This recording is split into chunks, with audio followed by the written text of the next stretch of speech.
Hello बच्चों, तो आज के इस वन शॉट वीडियो में हम पढ़ने वाले हैं क्लास 10th साइंस एनसीईआरटी का जो चैप्टर नंबर 11 है, जिसका नाम है विद्युत के कंप्लीट न्यूमेरिकल्स को सॉल्व करने वाले हैं, मतलब अंकित प्रश्नों को हल करने वाले हैं।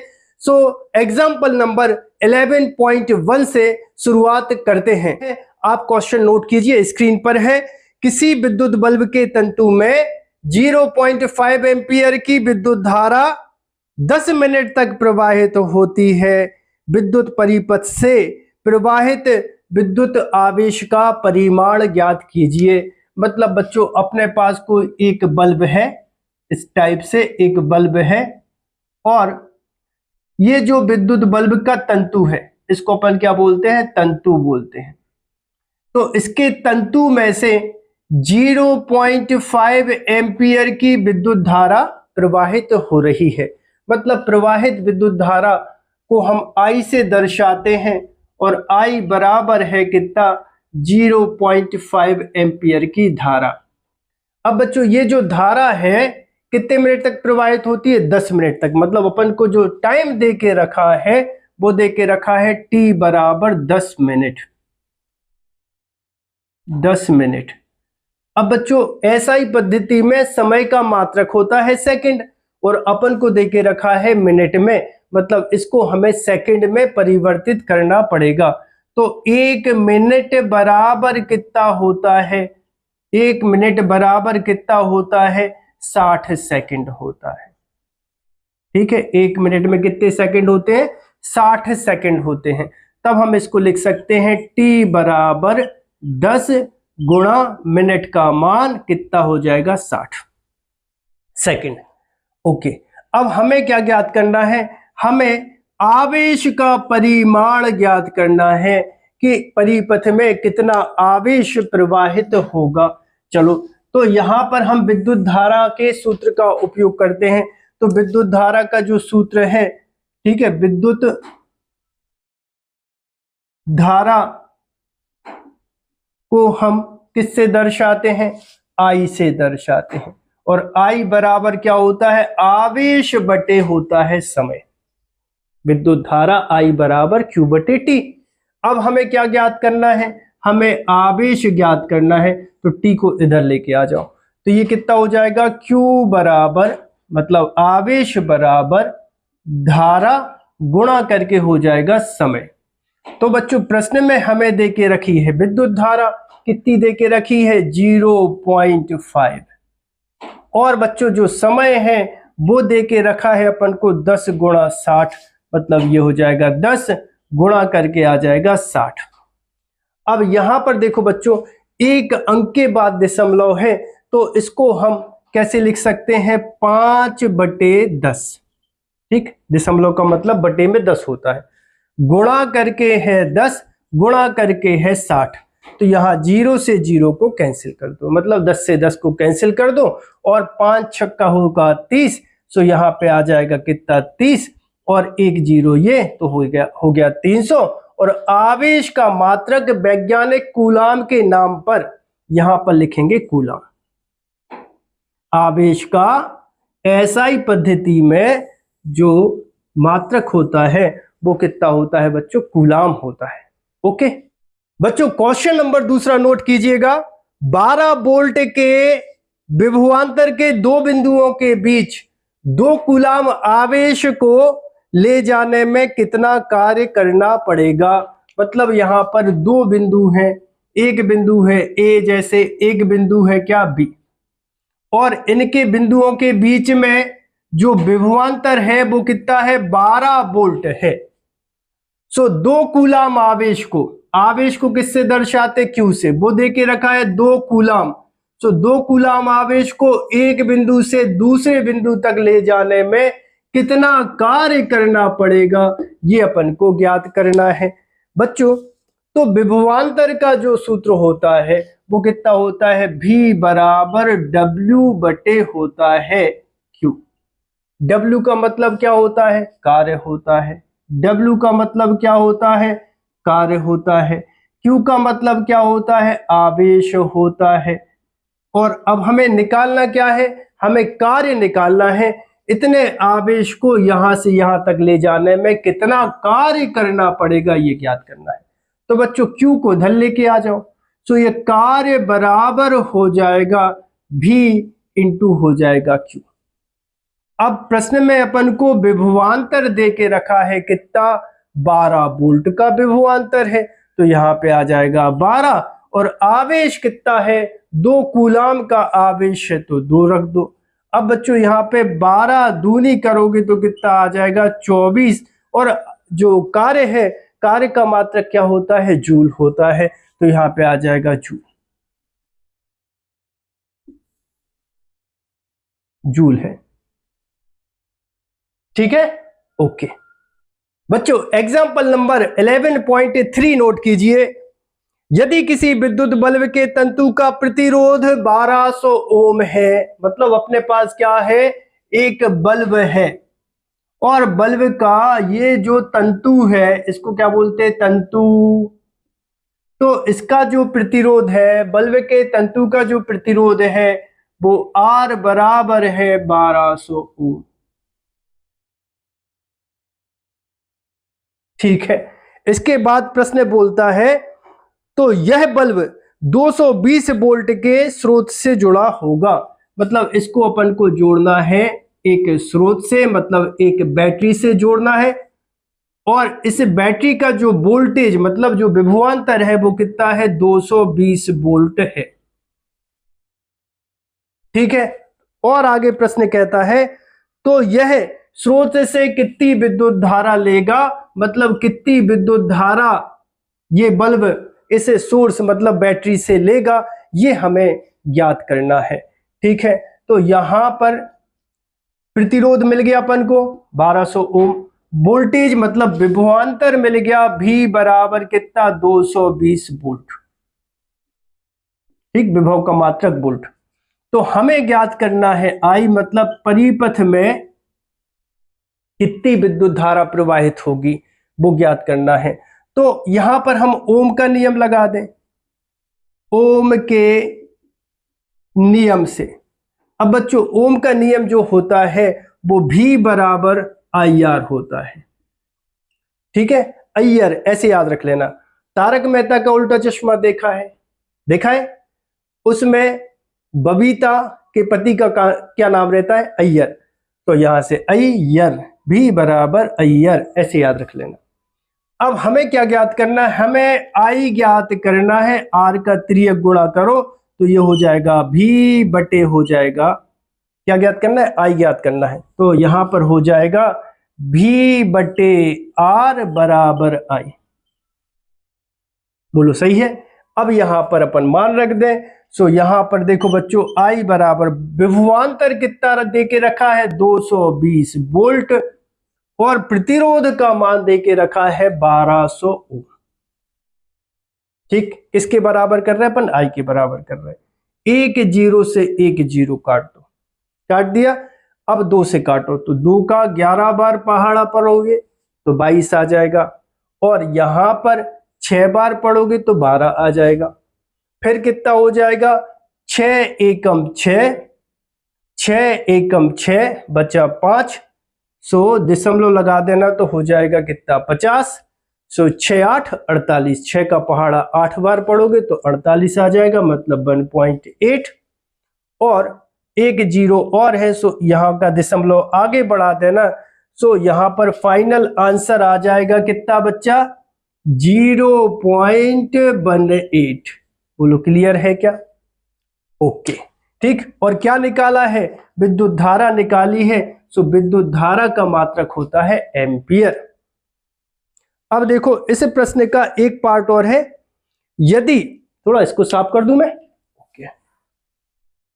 अरे मिलो ना तुम तो हम घबराए, मिलो तो आंखें चुराए, हमें क्या हो गया है, हमें फिजिक्स पढ़ानी है।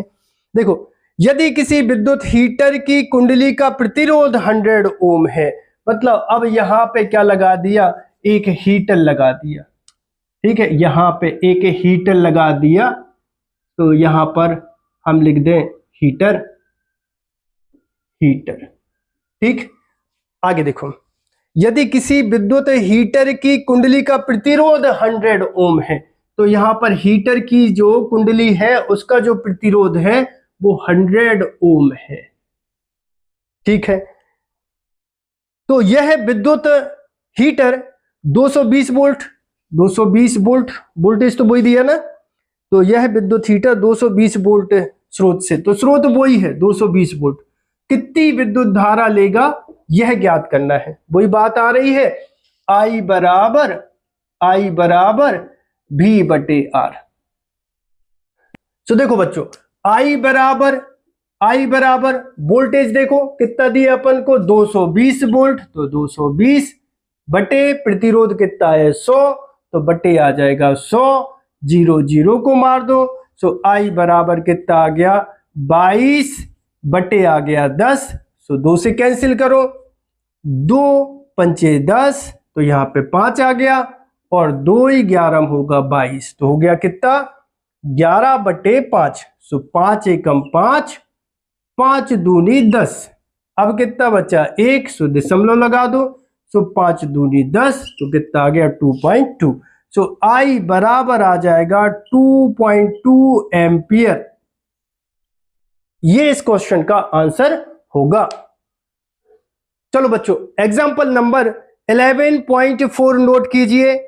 जब कोई विद्युत हीटर विद्युत स्रोत से 4 एम्पियर की विद्युत धारा लेता है, तब उसके टर्मिनलों के बीच का विभवांतर 60 वोल्ट है। मतलब ये है, यहां पर अपने पास एक लगा है सपोज हीटर, ठीक है, ये लगा है अपने पास हीटर, और ये एक सोर्स से जुड़ा है, एक स्रोत से जुड़ा है, जिसका वोल्टेज मतलब विभवांतर है 60 वोल्ट। ठीक है, और इसमें क्या हो रहा है 4 एम्पियर की विद्युत धारा ले रहा है, इससे 4 एम्पियर की विद्युत धारा ले रहा है, मतलब I बराबर कितना है 4 एम्पियर की विद्युत धारा लेता है। तो उस समय विद्युत हीटर कितनी विद्युत धारा लेगा। अब इसी हीटर को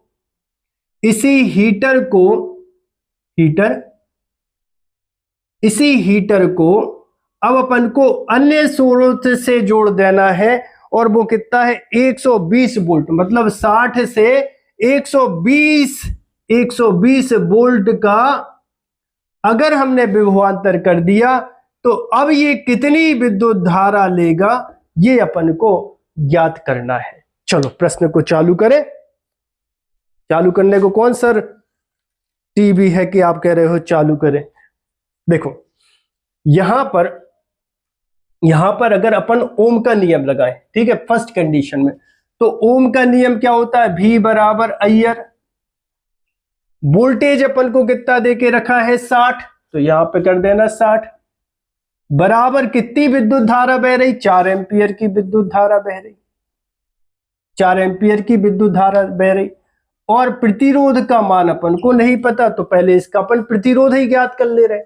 सो इसको जब तुम R के बराबर करोगे तो ये आ जाएगा 60 बटे आ जाएगा 4। ठीक, सो यहां पर देखो 4 एकम 4, 4 एकम 4, बचा कितना 200, 4 पंचे 20, सो प्रतिरोध R बराबर कितना आ गया 15 ओम आ गया। प्रतिरोध मिल गया, क्योंकि अपन ने हीटर को तो बदला नहीं, हीटर तो वही है, बस वोल्टेज को बढ़ा दिया, 60 से 120 कर दिया है। तो अब क्या हो रहा है, देखो वोल्टेज कितना है, दूसरी कंडीशन में देखो वोल्टेज कितना है, वोल्टेज है 120,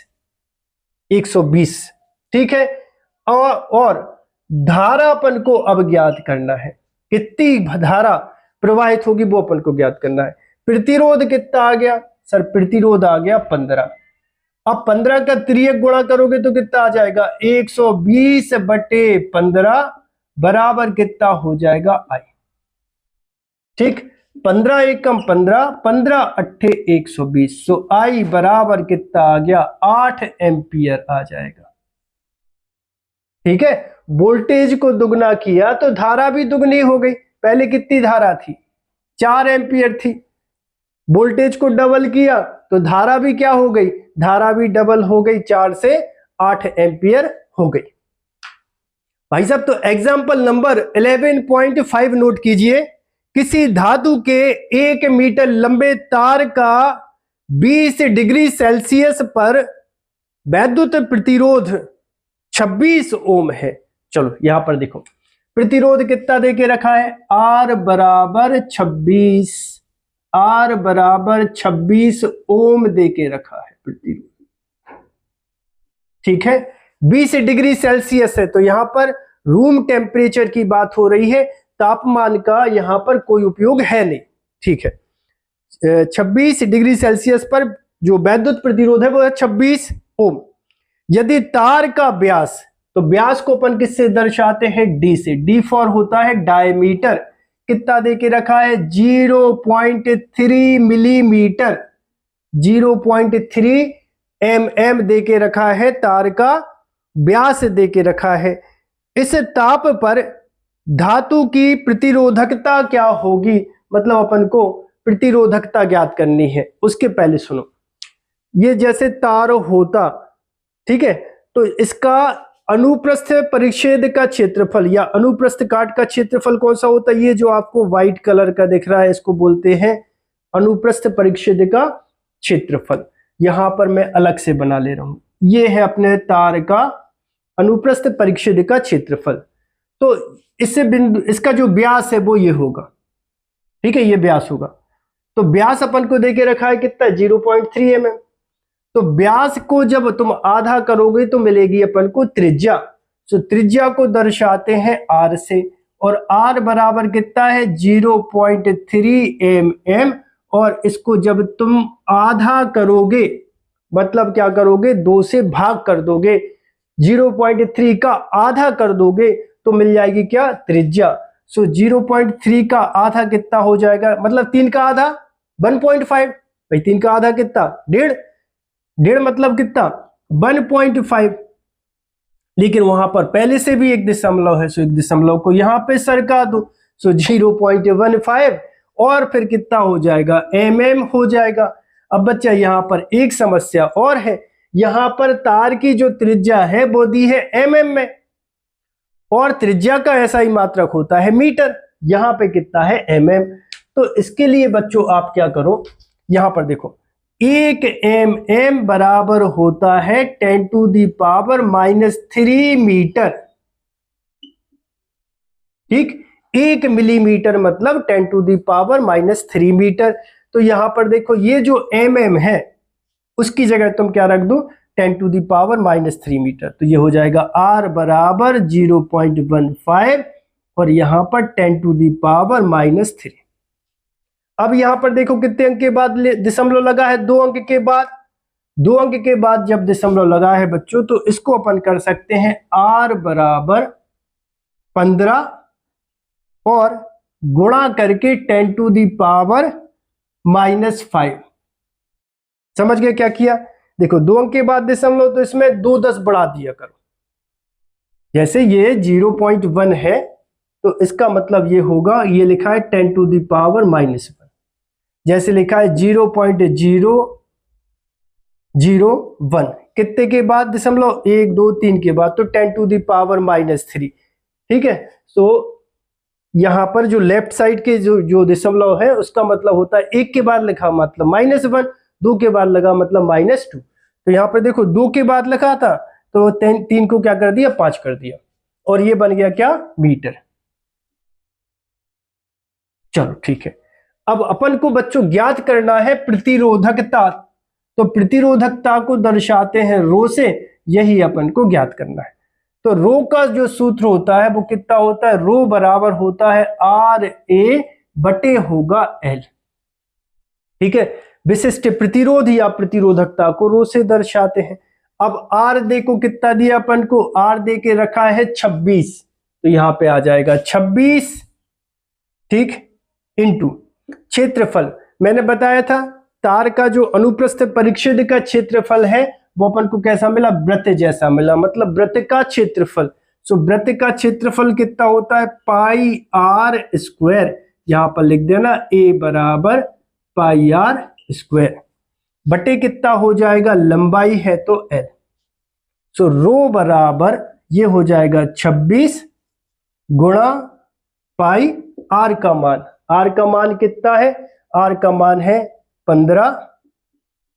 15 गुणा 10 के ऊपर ऋण 5 की घात, फिर है स्क्वायर और बटे क्या है? लंबाई। सो तार की जो लंबाई है, लंबाई अपन को दे के रखी है 1 मीटर, तो यहां पे बटे में आ जाएगा 1। ठीक है, अब यहां पर थोड़ी सी हम जगह में बना लें और फिर प्रश्न को सॉल्व करें। देखो रो बराबर पहले है 26, तो ये 26 गुणा करके है पाई, तो ये पाई। 15 का वर्ग कितना होगा सर? 15 का वर्ग 225 होगा और 10 के ऊपर कितने की घात है? -5 की, और गुणा मतलब पावर कितने की है? 2 की। मतलब ये लिख रहा है 10 to the power -5, 10 to the power -5, तो कितना हो जाएगा? 10 टू द पावर -10 बटे करके लंबाई है, तो लंबाई का मान तो एक ही है, तो बटे का कोई मतलब है नहीं। और 26 का जब तुम 225 में गुणा करोगे तो कितना आ जाएगा? कितना आ जाएगा?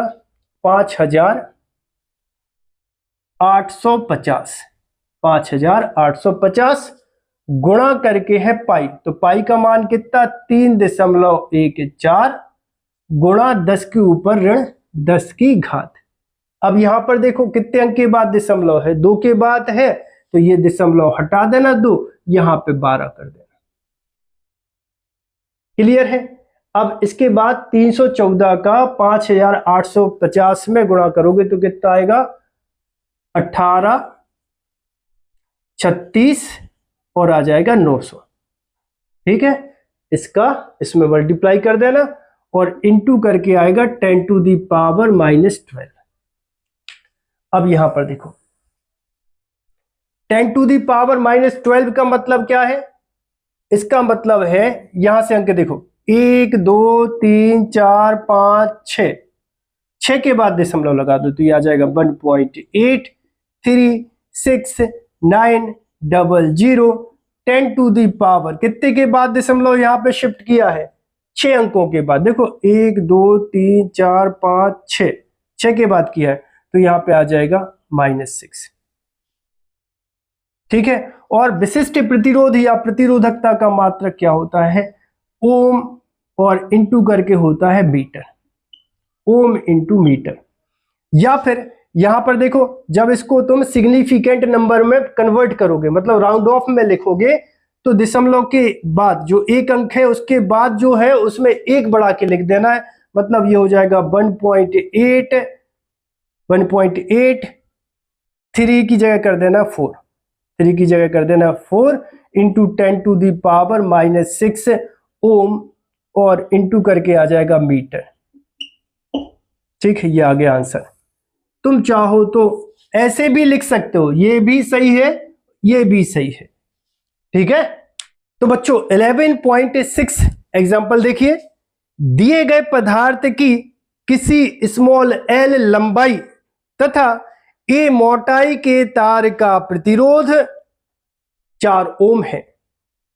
इसी पदार्थ के, मतलब अपन को पदार्थ नहीं बदलना, मटेरियल नहीं बदलना, इसी पदार्थ के किसी अन्य तार का प्रतिरोध क्या होगा जिसकी लंबाई L/2, मतलब लंबाई को आधा, तथा मोटाई 2a, मतलब क्षेत्रफल को दुगना कर देना है। तो देखो पहली स्थिति बात करते हैं अपन।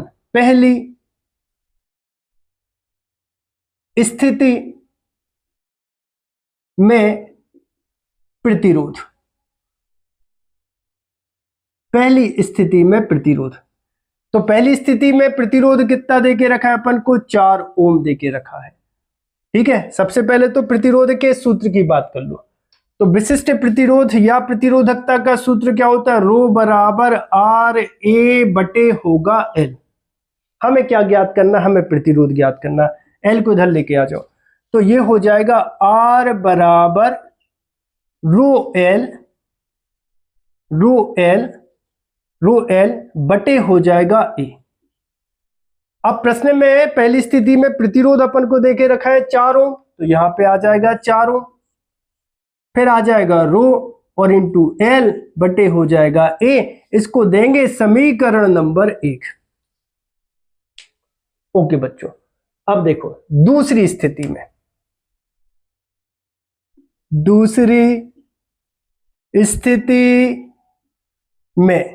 दूसरी स्थिति में अब वो क्या कर रहे हैं, दूसरी स्थिति में सबसे पहले तो अपन को प्रतिरोध ज्ञात करना है, तो इसको R2 बोल देते हैं, यही ज्ञात करना है अपन को। तो R2 बराबर, हमने तार के पदार्थ को नहीं बदला, पदार्थ वही है, तार वही है, तो प्रतिरोधकता भी नहीं बदलेगी, बस लंबाई को क्या कर दिया, लंबाई को आधा कर दिया, मोटाई को दुगना कर दिया, है ना, मतलब क्षेत्रफल डबल कर दिया और लंबाई को आधा कर दिया।